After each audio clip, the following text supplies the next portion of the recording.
स्वागत है आपका हिस्ट्री विद के में।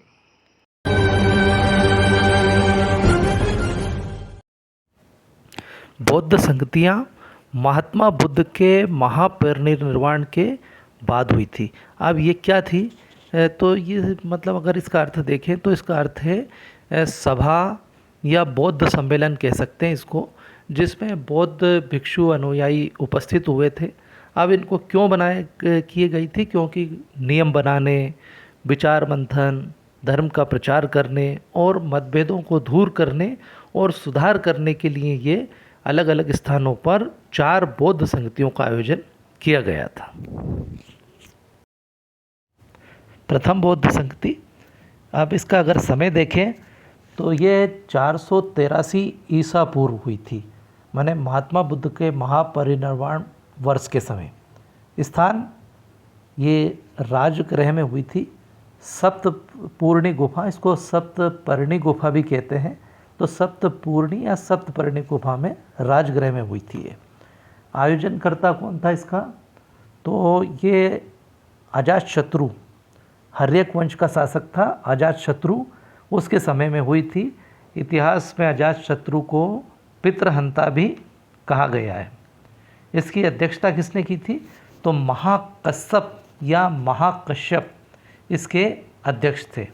इसमें विशेष क्या हुआ था? तो इसमें बौद्ध धर्म में त्रिपिटक ग्रंथ हैं।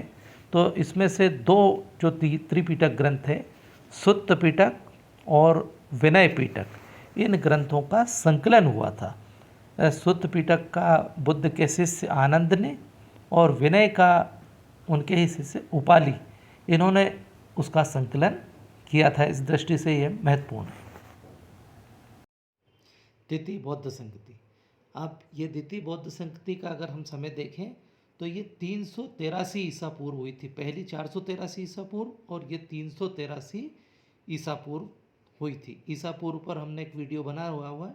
इतिहास में ईसा पूर्व क्या होता है, ईस्वी सन क्या होता है, आप देख सकते हैं उसको। अगर इसका स्थान देखें कहाँ हुई थी ये, तो ये वैशाली बिहार में हुई थी। आयोजनकर्ता कौन था इसका?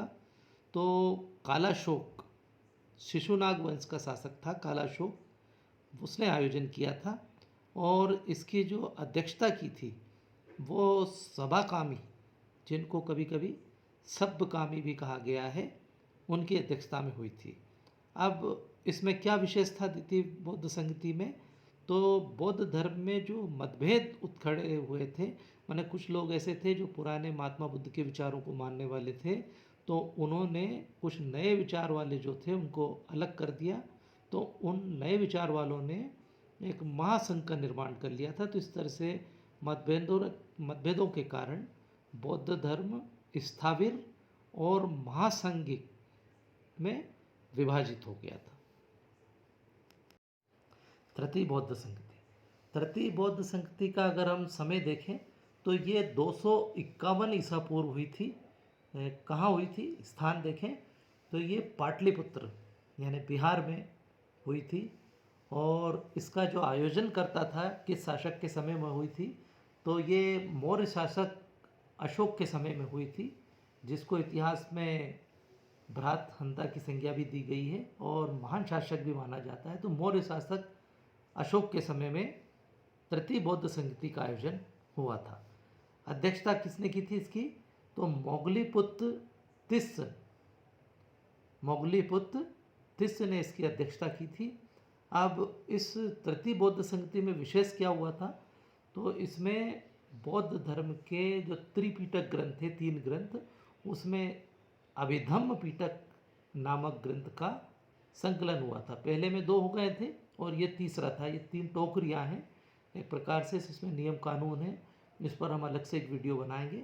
तो अभिधम्म पिटक नामक ग्रंथ का इसमें संकलन हुआ था। और कोई, चूँकि बौद्ध धर्म का विभाजन हो रहा था, इसलिए कुछ कठोर नियम इसमें बनाए गए थे। और एक खास काम ये हुआ था कि बौद्ध धर्म को विदेशों में फैलाने का निर्णय भी हुआ था। इस तरह के प्रश्न पूछ भी लेते हैं कि किस में कठोर नियम बने, किस में अभिधम्म पिटक का निर्माण हुआ, कब विदेशों में। तो ये तृतीय बौद्ध संगति में बौद्ध धर्म को विदेशों में फैलाया गया और अशोक ने अपने पुत्र और पुत्री संघमित्रा और महेंद्र को विदेशों में प्रचार के लिए भेजा भी था।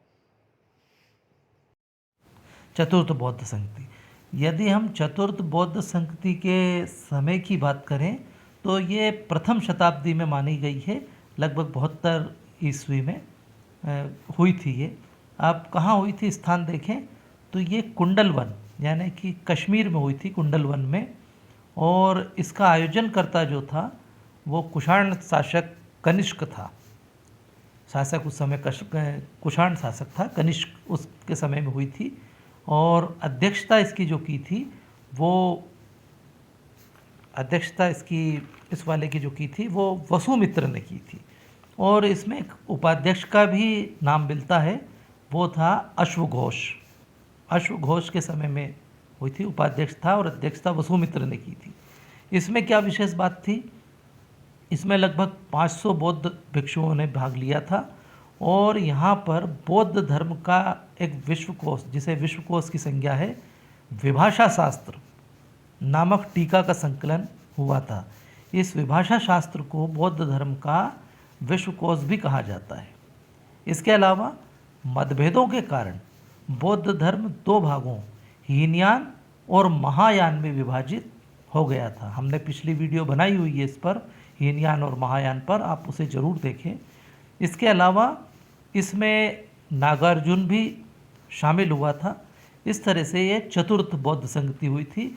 इसके अलावा ऐसा कहा जाता है कि आधुनिक युग में 5वीं और 6ठी बौद्ध संगतियाँ भी हुई है, लेकिन ये 4 महत्वपूर्ण हैं।